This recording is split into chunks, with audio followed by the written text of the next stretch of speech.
Nigeria, by extension Africa, battles a growing youthful population and with little or no meaningful engagement leaves a ticking time bomb on our hands. We are a blessed continent with great wealth, both in people and material. Our focus on ways remains driving conversations that affects us all. Topics in the news, social concerns, politics, leadership, governance, empowerment, resource management, conflict management, finance, SME sustainability, technological innovation, food security, health, education, brain drain, our well-being, citizenship, and much more. Our goal is to continuously drive these conversations, keep them burning at the table to effect a positive change, both for our nation and continent. Ways, what are you saying, has a secret ingredient that completes the conversation every single episode, and that ingredient is you. Our past conversations shaped our yesterday. To shape our tomorrow, we must keep talking. So, I want to hear you. Be a part of our live conversations Mondays through Fridays. And let's all have our say.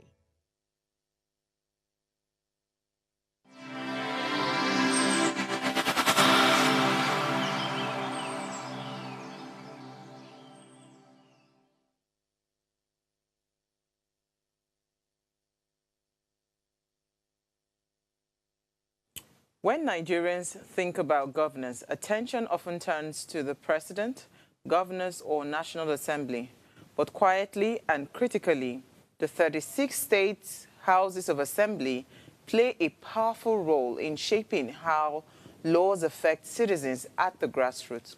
These assemblies, made up of elected representatives from each state constituency, are closer to the people, yet remain underreported, under-scrutinized, and often underestimated.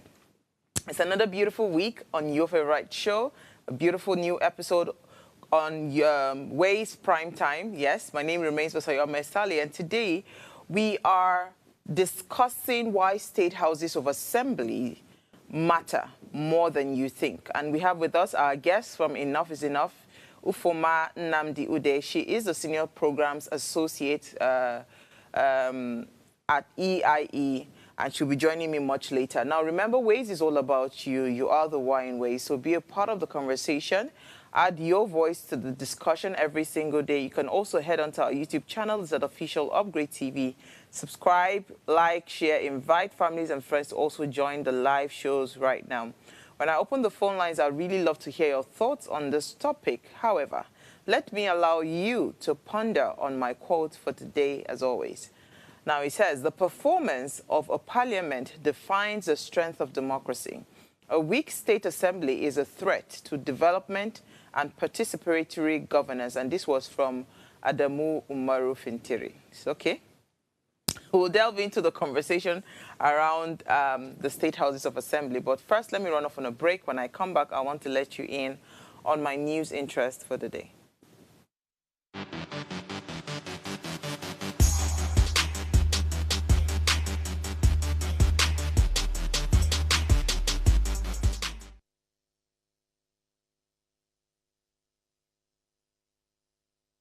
Thanks for staying tuned. I'm going to start with Kemi Badnosh. Maybe that's how you pronounce her name. Do we play that video? Yeah, so she says, our country, a home, not hotel. She decries UK immigration's, what's it called?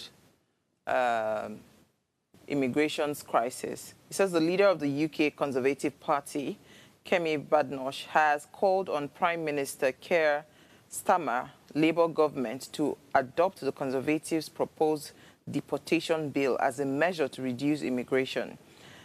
She shared a video on her official X account, and she issued a stark warning about the rising immigration levels, claiming that without urgent action, approximately 2 million immigrants could gain British citizen by next year, or citizenship by next year.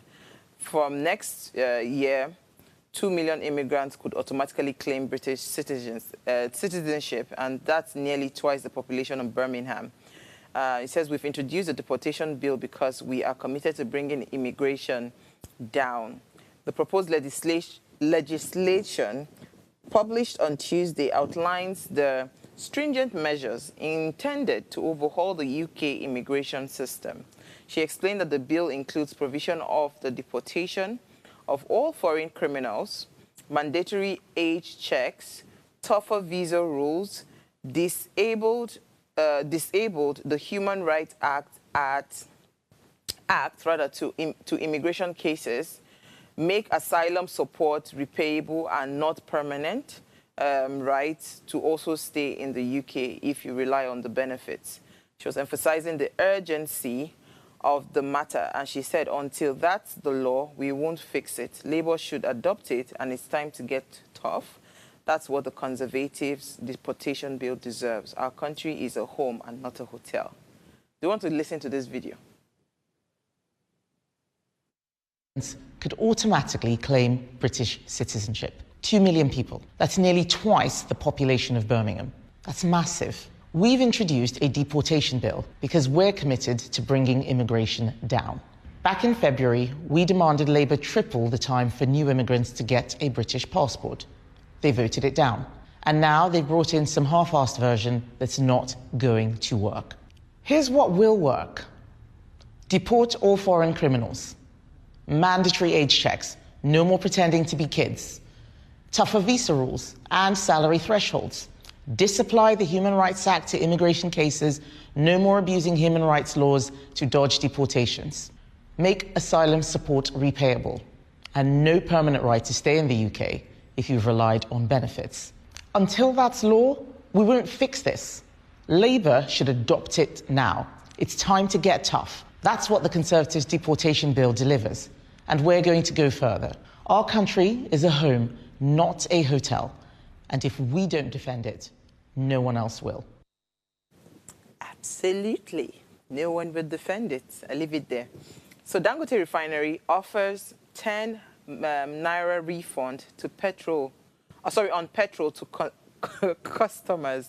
So Dangote Petrochemical Refinery has effected another reduction in the ex-gantry price of its premium motor spirit, properly known as petrol.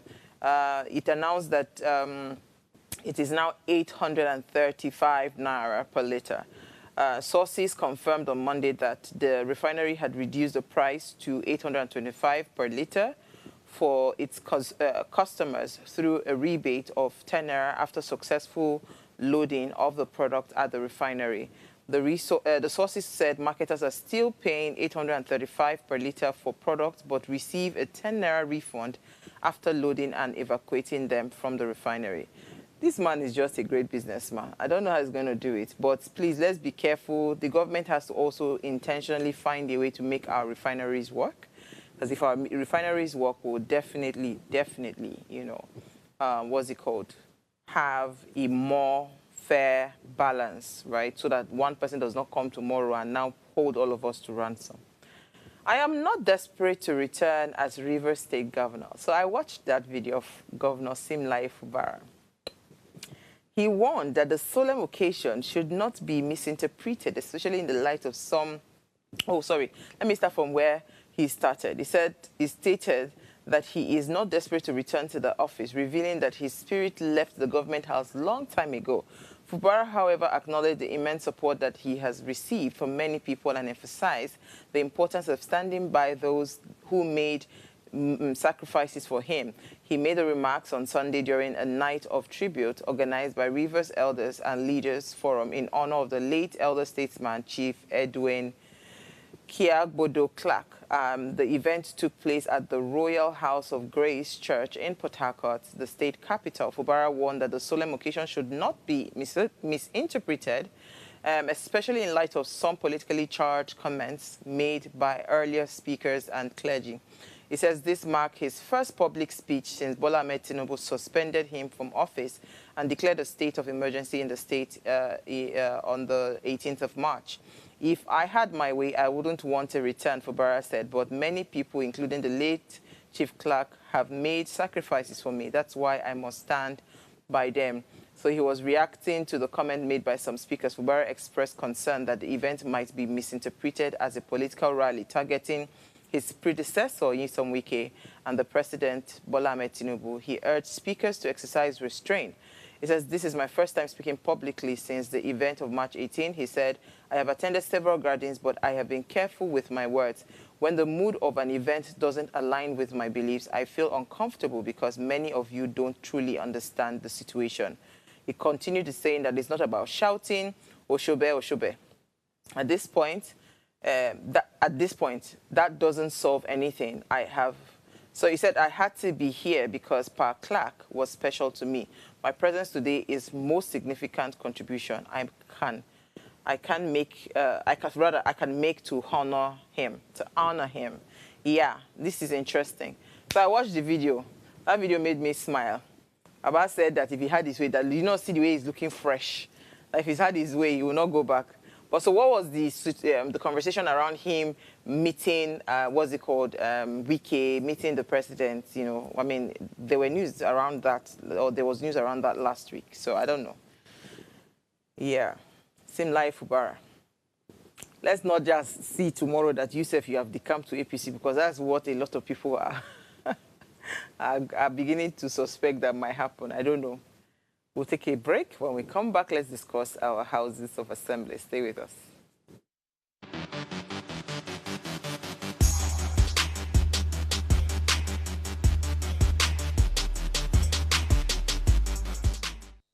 Life is made up of moments, some that fill us with joy, others that test our strength. Welcome to Heartlights. This is our space to explore the highs and lows of human connection, the love, the heartbreak, and resilience that shapes our life.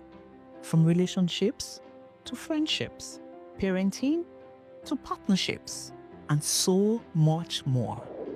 Every week, we share stories and conversations that define us, navigating love, separations, the struggles of parenting, dealing with anxiety and managing the pressures and stress of life. Real conversations that bring us closer, helping us heal, grow, and connect.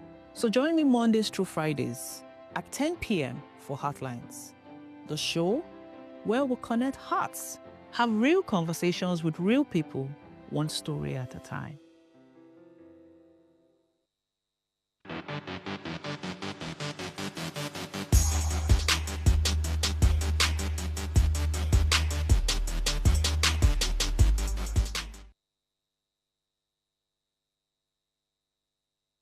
In many states, governors operate without real checks because the state houses of assembly are silent, inactive, or heavily influenced.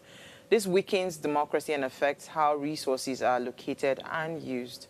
From passing state laws to checking executive powers, the state and the national houses of assemblies influence touches, of course, their influence, rather, touches key issues like education, health, budget, land use, security, local government autonomy, and when they work well, of course, democracy thrives.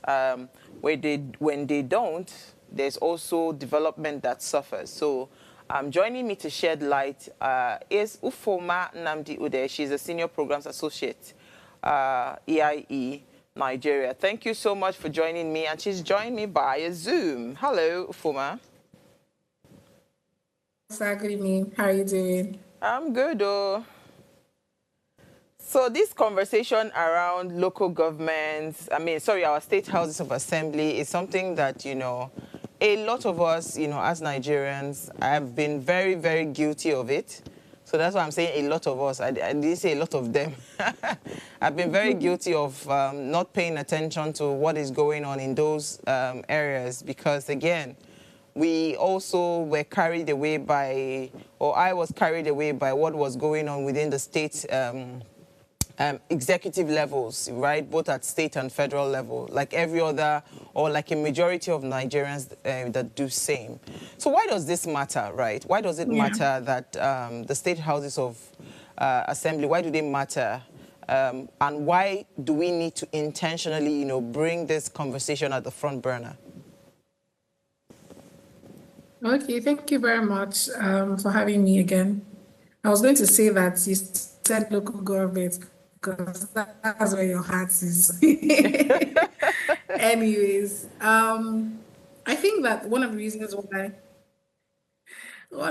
why it's important, so why state assemblies are important, also why like the National Assembly is important as well. So, but the state assembly, they act in a basically what the National Assembly does at the federal level, the state assembly, they do the same at the state level. So they also exist to make laws. So there are state level laws, which when we go further into the conversation, you will also see how that can be problematic. So they make laws. They also represent you. So the same way you have a representative at the federal level, the same way you have a representative at the state level. So if you're from Alimosho local government, or you're from Ikeja local government, you have a state assembly member, that's in Lagos State, that speaks on your behalf at the state assembly. The same way the National Assembly has a speaker, the state assembly has a speaker, chief whip. So it's almost basically the same thing. So they do the same things, but at the state level. So they represent you. I said they make laws, they represent you, and they also perform oversight functions. So when we say that, no jokingly, people would say like governors are like those kings that they just, do whatever they like for 4 years. Like people don't really pay attention to what's happening at the state level. But then your state assembly, they are there to provide oversight function. They're the ones that approve or disapprove your state budgets. They are the ones that ensure that, procurement processes and all of these processes are being followed. They act as your watchdog. So even things like public complaints, your state assembly can also attend to those issues. So they have what we call, I think it's called parajudiciary functions or something like that, where they can also, public complaints can also come to them and then they can sit on those issues. So when we have conversations on education at the state level, your representative important, because the same thing when we talk about budget that goes to education, or the percentage of your state budget that goes to healthcare, right? Those are the things that your state assembly, is supposed to look at when they see your governor's budget. So your state assembly, so we elect those people into offices for a period of 4 years to do all of these functions. So, and even when, for example, they are very important because there are so many laws that we have at the federal level that for it to become operational at the state level, the state assemblies have to agree to it. Also, when there are amendments or laws that are discussed at the federal level, for them to fully pass, like think about 2/3 of states have to also agree to those things. So you see that in the grand scheme of things, even like the conversations that happen at the national level, your state assembly is critical. I remember there was a time that people were talking about this child rights law, right? So we had about the child rights law, we had some states that signed this, or basically they ratified these laws. They ratified these laws and domesticated them. But we still had other. And so what that meant was that in some states, children were protected, while in some other states, based on the laws, right? But they were not protected based on the laws. So at the end of the day, you see that it's very important for you to know what is going on at your state assembly level, because many of these things we discuss at the federal level, when it comes down there, they also have to debate it. So you need to know these people. And I remember during the last elections when I went out to vote, and it was at the polling unit people even knew that there were people running for state assembly and stuff like that. So it shouldn't be the case. So yeah, we can just leave it at that for now. But that's in an overview of why it's very important that you know what you're, because that's their function. They exist to work for you, represent you, check your governor, ensure that even the judiciary is also like, so all of those checks and balances that we discuss at the national level, that's what they are there for. And if it wasn't so important, we wouldn't see situations where people are fighting to become Speaker of the House and all of those things. So yeah. Interesting. It's very interesting because sometimes, again, you know, words can be very heavy, especially when you want to explain it to the layman, right? So it's important that you break it down so people can really see how this affects them. Because sometimes we actually just overlook these assemblies thinking that what it is that they're doing, concern us. Do you understand? But, I mean, heavily, everything that they do is a direct impact on, whether we are going to be living and breathing well in the States, right? So I was just going to ask, right, because most times when we hear oversight function seems like a very big word, right? How do you break oversight function in a layman's term? Because sometimes, they seem to be confused, even they themselves, as to what oversight function is for them.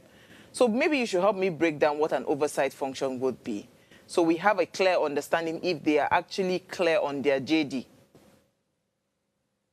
All right. So oversight function, simply, it is you employ somebody to do a job.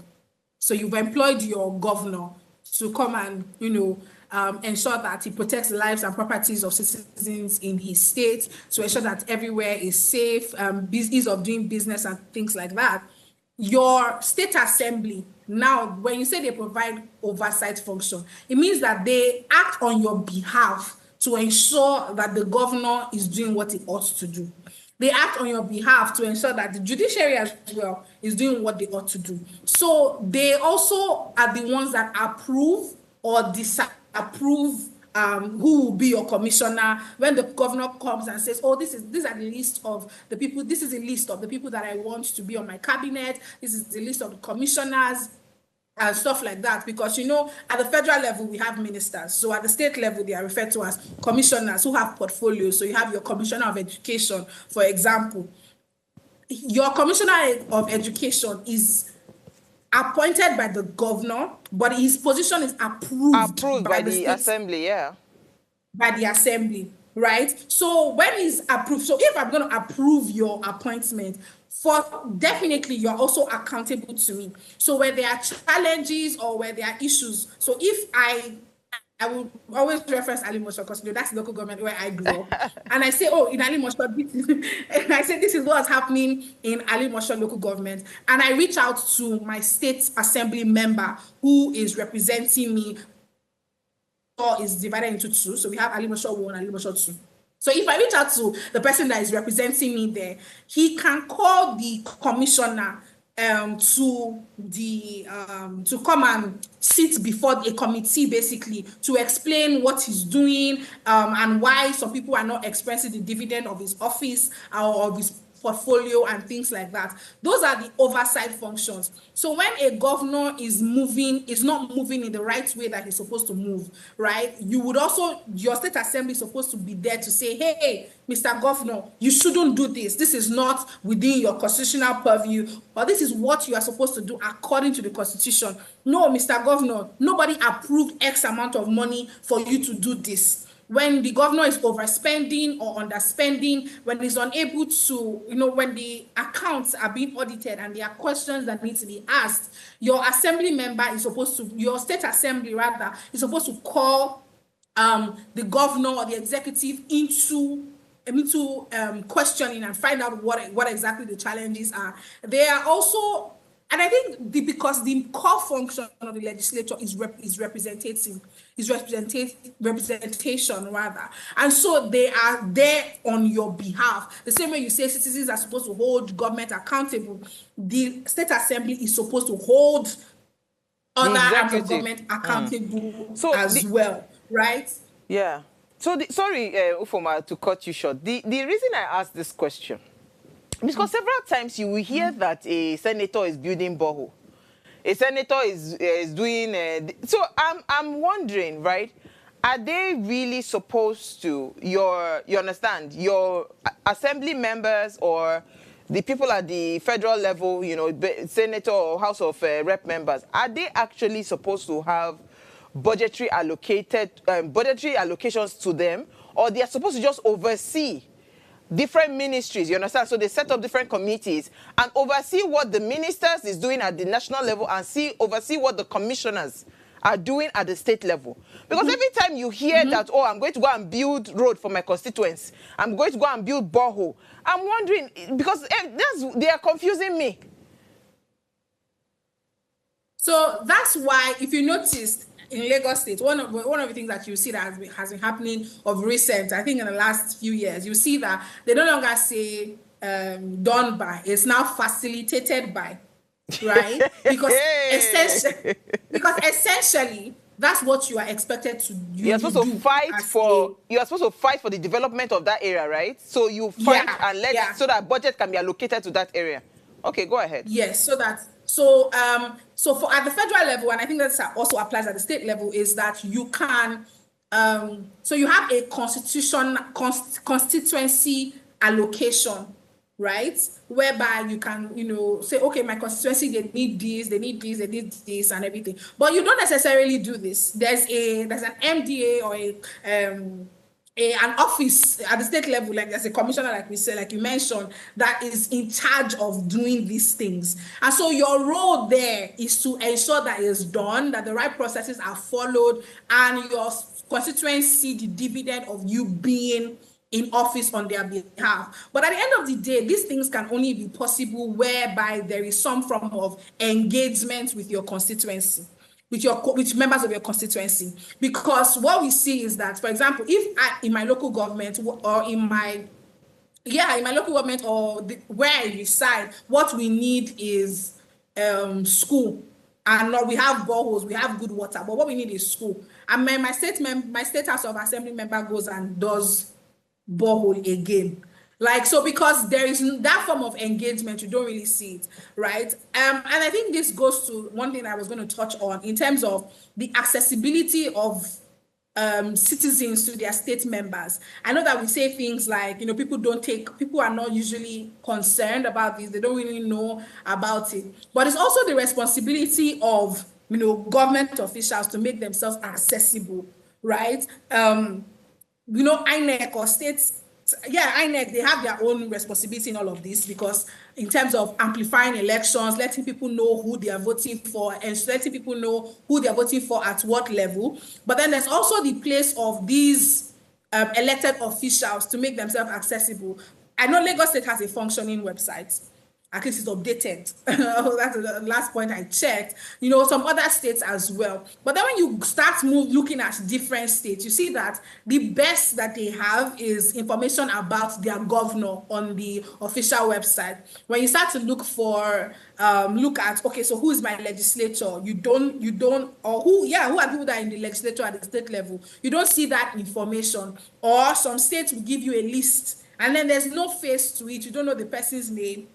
And then you go on to say, okay, so where is my legislature's office?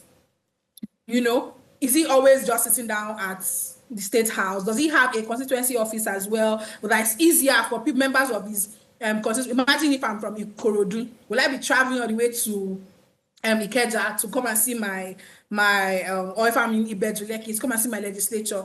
All of those things are also ways by which people can engage. So when that is created and that is amplified, it makes it easier for people to know that, okay, these people exist and this is what they're actually doing, right? Because at the end of the day, you will not necessarily say, oh, they're doing zero, they're not doing anything. But nobody really knows what they are doing because we can't see them. They are not seen. They are interesting. They are really not seen. Interesting. So I like what you've said about engagement, right? Because again, even in my children go to Olashore International School. They are graduating now. But I know that by the time they get to senior year, one of the things they do as part of corporate social responsibility is that they go into the community. They speak to the community leaders and the, representatives, right? And say, okay, we want to do something for you people. What do you want? So, I mean, over the years, it has always been, oh, okay, this fence in our community center fell. We need to rebuild it, or we need to repaint this. We need to, that are just really small, small projects. It's just to teach them the ability to go back to the people and say, you know what do you want? Then you do it. Because it will not make any sense. Like you rightly said, that they need a school and you're building a borehole. It doesn't make any sense. So one of the biggest challenges that we have right now is security, right? Let's start from security, then we'll now touch on the high level of unemployment. How do you think a proper engagement with the with the state houses of assembly and the National Assembly, how do you think a proper, engagement with them would change, or improve our security architecture? What are they supposed to be doing? So I think that the same way we have committees at the federal level to address certain issues, the same way we have committees at the state level in the state House of Assembly to address certain issues. So the first one would be to what's the name of the standing committee that is responsible for security and etc. in the states. The second one would be, who is the chair of that committee? Like, is he existing? Who's the chair of that committee? How do I reach out to the person and then sending a petition?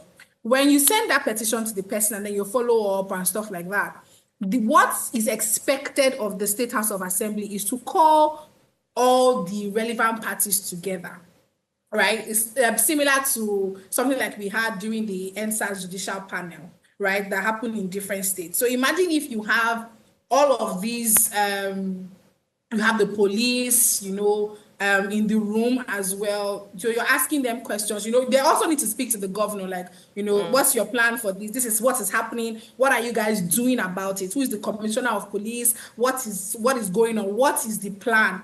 And then, they start to work together. So there's that collaboration that happens between the different agencies, security architecture in the state, the State House of Assembly, the executive as well. And then when the judiciary needs to come in, the judiciary comes in to just ensure that there are proper punitive measures for cases where people that break the law and affects security and stuff. That's what we're supposed to see. Then we're supposed to see those types of engagements. They are supposed to also let us know what it is that they are doing. Those are not the things that you will be doing. You are doing closed door meeting and everything. Like all the closed door meetings that you've done, what have they led to? Let us know what it is that you are doing. They are supposed to also monitor the budget that is allocated for security, right?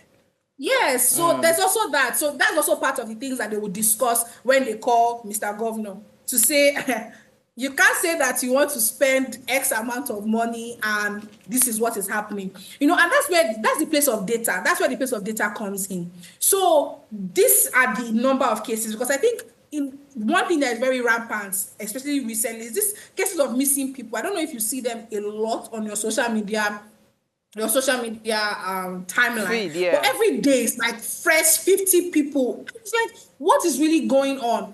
Those are the type of issues that we should be discussing at the State House of Assembly. Like, okay, so this state is not safe. People are not, this is happening, that is happening. And then they're receiving petitions left, right, and center from citizens as well. So the same way we don't want the National Assembly members to sleep, the State Assembly members, they're even closer to us because they are living with us in the same states. They should not sleep. And we engage them time to time. And so because we are engaging them consistently, they are now forced to do something about it, and then also come back to tell us that, oh, this is what I have done, this is what I am doing, these are the conversations that we're having. We have called XYZ for a meeting. And if that person doesn't come, at least, there's now that place of public pressure that can happen on whichever head of ministry or head of security infrastructure that doesn't attend the summonings of the House of Assembly, just to ensure that there's that collaboration between the House of Assembly, the executive, and then the law as well.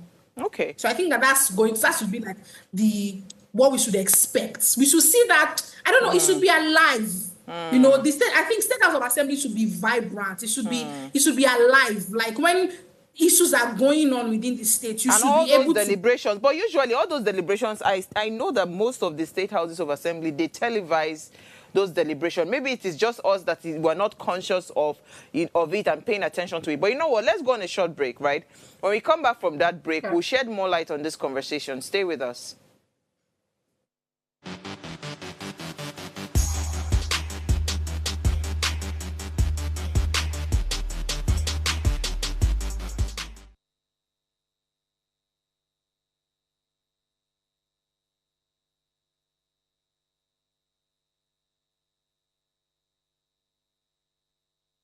Tell us you're a Nigerian without saying a word.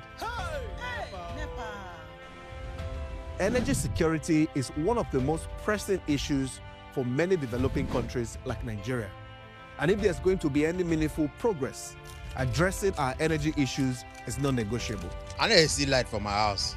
Make them do something. Band A is expensive. I literally have to turn off all my appliances just to reduce costs. We need light. Introducing the Energy Outlook, your go-to show for everything energy. Every week, we'll bring you the latest insights, innovation, and in-depth analysis of Nigeria's energy sector. From policy discussions to regulatory insights, we'll analyze the key decisions influencing growth and sustainability in the energy sector. We'll bring you the human stories behind the headlines, giving you a personal perspective on the broader energy challenges. Join me every Friday at 6 p.m. for the Energy Outlook, your guide to the future of energy, where energy means business. Life is made up of moments, some that fill us with joy, others that test our strength. Welcome to Heartlights. This is our space to explore the highs and lows of human connection, the love, the heartbreak, and resilience that shapes our life. From relationships to friendships, parenting to partnerships, and so much more. Every week, we share stories and conversations that define us, navigating love, separations, the struggles of parenting, dealing with anxiety and managing the pressures and stress of life. Real conversations that bring us closer, helping us heal, grow, and connect. So join me Mondays through Fridays at 10 p.m. for Heartlines, the show where we'll connect hearts, have real conversations with real people, one story at a time.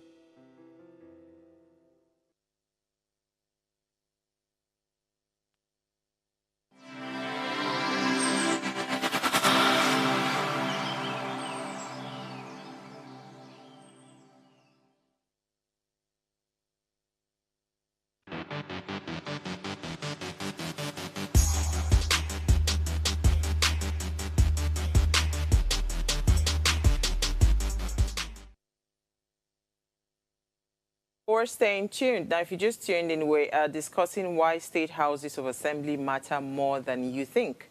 Please, let's hear what you have to say. Remember, you can join the conversation. Send us an SMS or WhatsApp to 081-803-84663. You can also call our phone lines. The numbers to call are 07025 007749 or 07014242420. Let's hear what you have to say. So, I mean, I was having a conversation with Ufoma, and let me just say that, you see, in case you did not know, right, how you are affected, even if you've never been to your state assembly's complex, right, the laws passed there can shape your everyday life, right? Public service, for instance, state laws determine how health, education, infrastructure, services are delivered, right? Budget spending, assemblies also approve and monitor how your state's funds are spent. So when it comes to youth and employment programs, right, many of these initiatives require enabling legislation for it to, you know, just be good. Then on security, as I'd asked Ufoma, state-supported vigilante groups and community policing frameworks are subject to the assembly and the laws and, of course, their oversight. So when these powers are not used to protect citizens' interests, right, the effects are felt in poor services, corruption, and, of course, unaccountable leadership. That's what you see. So that's why it's important that you pay attention to what is going on in your State House of Assembly. Don't be thinking of Tinubu all the time. Don't be thinking of Sanwo-Olu all the time. Or don't think of Obori-Wobi all the time. You know, think of the State Houses of Assembly. Think of the National Assembly. These are the, what's it called? These are the institutions that protect your interest as a citizen. So if you are not paying attention, if you've not been paying attention, then you need to start to pay attention. Okay, so Ufoma, I would like to ask, what can be done, right, you know, in terms on the part of the citizens? What can be done? Ufoma, are you there? If you're there, you need to unmute yourself. Sorry. Go ahead. I was speaking. Yes, I said, I mean, I think the first thing is we need to know these people, right? We need to know them. So I know that if you go on shineyoureye.org, you would be able to find where this, I mean, the data there is continuously being updated, right? But then you would be able to find at least 60 to 75% accurate data on who your state's legislator is. You know, you need to know them, you need to engage them. You need to also understand, like, well, I was going to say something, but it doesn't apply to us here right now.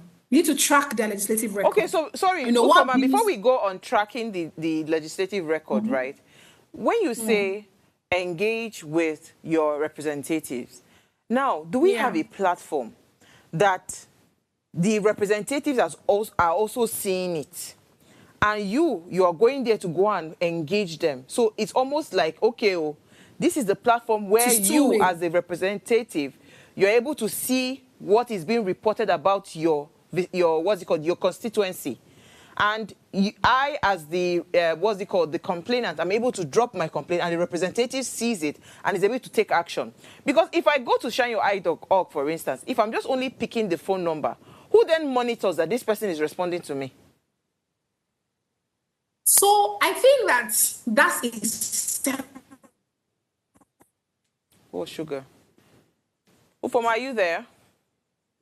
Because what Ufoma, are you there?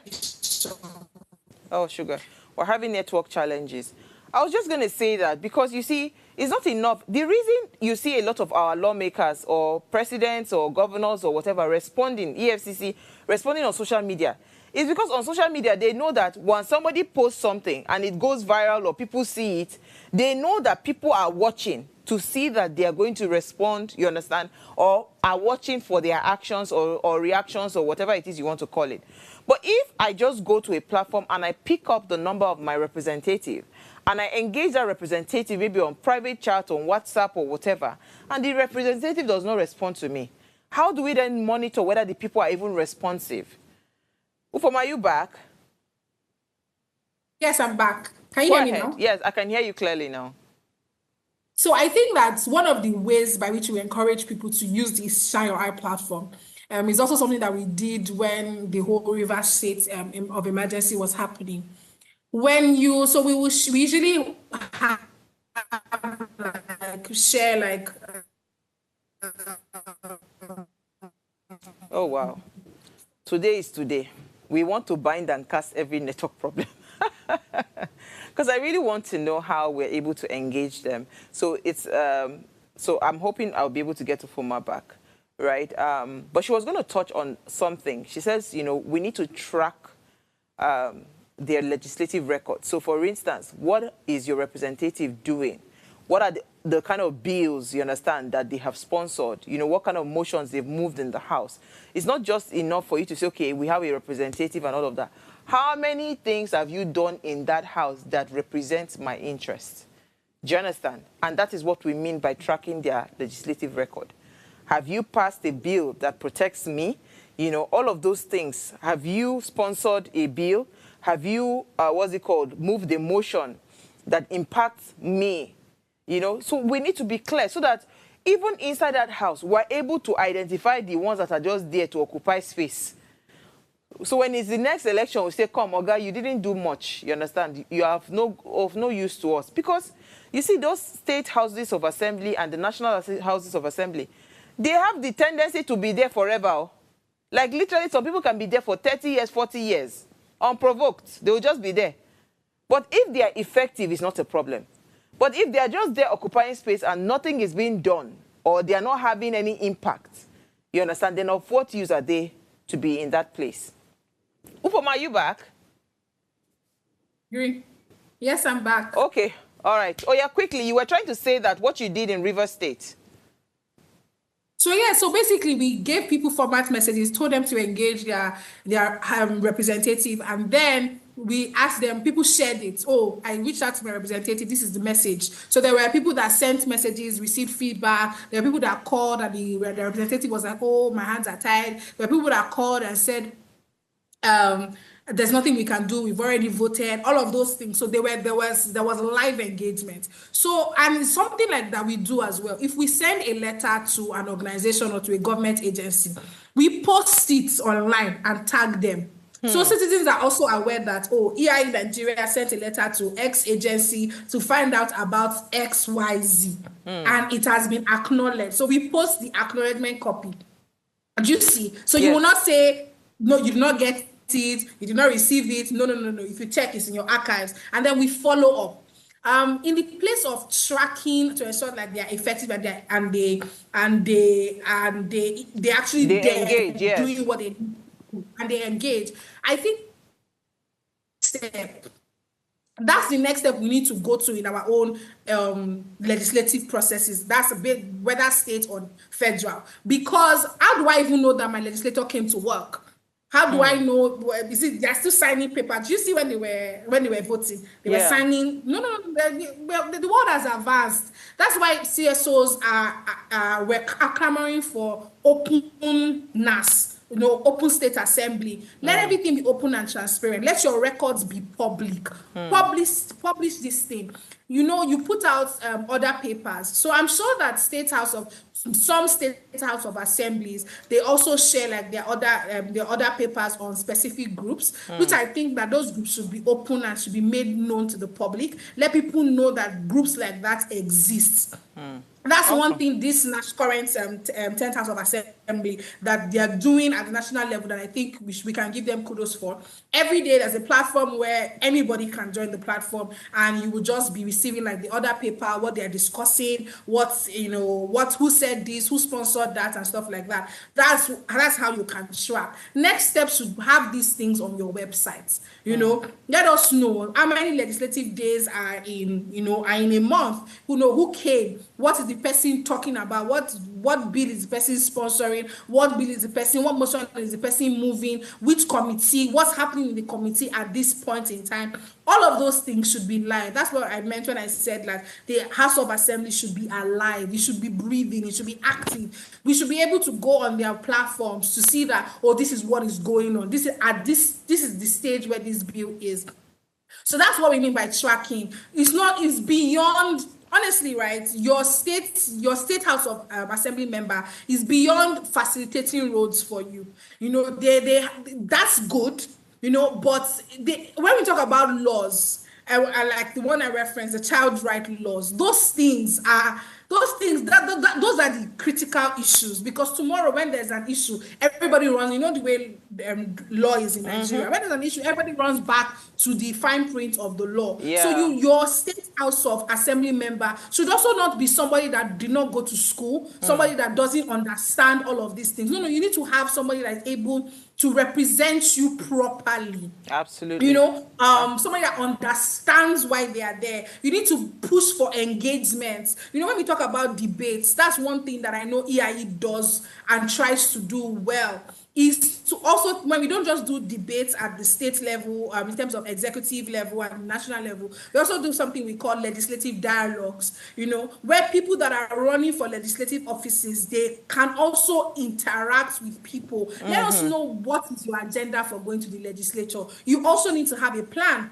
as a legislative member, so Yeah. your people know what it is they are checking you against. And so when you have interactions with your legislator, or you walk up to your you go to your state assembly complex and you want to go and meet this person, know what, for example, I think the easiest one we can do is even committee, right? Because we didn't know when they were running for election. We can say we didn't know when they were running for election. We weren't really informed about the entire situation. But now, what can we do? The remaining the different committees, whatever your issues are, what are the people in that committee? What are you doing at this point as well? And then you can take it from there. Absolutely. Absolutely. Unfortunately, we're still having a bit of struggle with your network. But I was just going to say that is now on the part of the citizen, right? Because we're touching on what can be done on the part of the citizen. So on the part of the state houses of assembly, so how do they assert their constitutional independence? How do they show us that they are no longer here to just act as rubber stamps? Honestly, I will say that they know. They know, because when it comes to ratifying federal laws, their shoulder is usually up. Have you seen that new TikTok challenge? Yes, their shoulder is really up. high. So they know. Yes, their shoulder is high because they know what they are supposed to do. It's just that the same way we say they perform oversight function. The people that are supposed to perform oversight function on them are not performing oversight function. That's us. So the first one is for us to tell them, guys, you guys are there for a reason. We will remove you. You can also recall the same way you can recall your federal representative, you can recall your state representative as well. We will remove you if you're not doing. I like so I will remove you if you do not protect my interest. Protect my interest. If I'm not seeing you, do you know that them not engaging you is enough for you to say, this guy, you're not trying at all. Yes. No, you want to come back every 4 years. I only see your face every 4 years. Absolutely. So those are the things we do our part. Then them on their own, I feel like they should conduct public hearings when the governor is coming to present the budget. Let's know about it. Let's know about it. Invite people, and don't do that thing where you put up the post the evening before the day the governor is coming. You and I know that the governor, you did not just know that evening. You and I know you did not just know that evening. You did it in such a way that you don't want people to be there, yeah. And people to be there. So give people ample time to be able to engage on such issues. Like, okay, there's going to be a public hearing on the budget. There's going to be a public hearing on the Committee of Technology is calling the tech ecosystem. All of those things. Let people be aware and give them enough time to be able to be present, to engage with these things. And I think that another one is to stand firm on oversight functions. You guys are not there to do the whims and the caprices of the governor. You are not there to ensure that somebody wins election, whether at the federal level or at any level. That's not why you are there. You are there primarily to protect the people's interest. People. So, Ofoma, quickly, because we are running out of time. Quickly, civil society and media, what's our role? Quickly, just run through it. Our role is to do what we are doing, to continue engaging, educating citizens, and then providing and monitor their activities as well. Because, citizens, maybe not everybody is going to be able to track the bills, track the laws and stuff. So we can do that. And then we amplify, our findings for citizens to be able to engage effectively with the right information. And I think we can also engage, government officials. Sometimes they really do not know better. We can also engage them to say, okay, these are global best practices. These are the things that you should be doing. Some of them are usually receptive, and so we find those ones that are receptive and use them as an inroad to reaching other house members who might then response to wanting to engage better. You know, when we have debates and all of those things, let them know in ample time, like our local government town hall meetings that will be coming up soon. You know, you let them know in ample time, like, oh, we would like you to be part of this. Let them understand, let them give them those platforms to engage, you know. Awesome. And that's how we will keep going from there. It will never stop, but absolutely, and we keep doing our the part. quality of the engagement will get EIE better. and Ways, we are here to keep on doing our part. We keep on talking. Thank you so much, Ufoma. Always a pleasure having you. All right, so state houses of assembly are not just legislative bodies. They are a crucial part of grassroots governance and democracy. Ignoring them leaves too much unchecked power in the hands of governors and too little representation for the people. So it's time to pay attention to what is happening in your state capital. Real change doesn't start from the top, it starts closer to home. So engage your state houses of assemblies today. Thank you so much for watching. If you missed our quote for the day, it says the performance of a parliament defines the strength of democracy. A weak state assembly is a threat to development and participatory governance. I'll see you guys tomorrow, live at 8 p.m. Enjoy the rest of your evening. Nigeria, by extension Africa, battles a growing youthful population, and with little or no meaningful engagement, leaves a ticking time bomb on our hands. We are a blessed continent with great wealth, both in people and material. Our focus on ways remains driving conversations that affects us all. Topics in the news, social concerns, politics, leadership, governance, empowerment, resource management, conflict management, finance, SME sustainability, technological innovation, food security, health, education, brain drain, our well-being, citizenship, and much more. Our goal is to continuously drive these conversations, keep them burning at the table to effect a positive change, both for our nation and continent. Ways, what are you saying, has a secret ingredient that completes the conversation every single episode, and that ingredient is you. Our past conversations shaped our yesterday. To shape our tomorrow, we must keep talking. So, I want to hear you. Be a part of our live conversations Mondays through Fridays. And let's all have our say.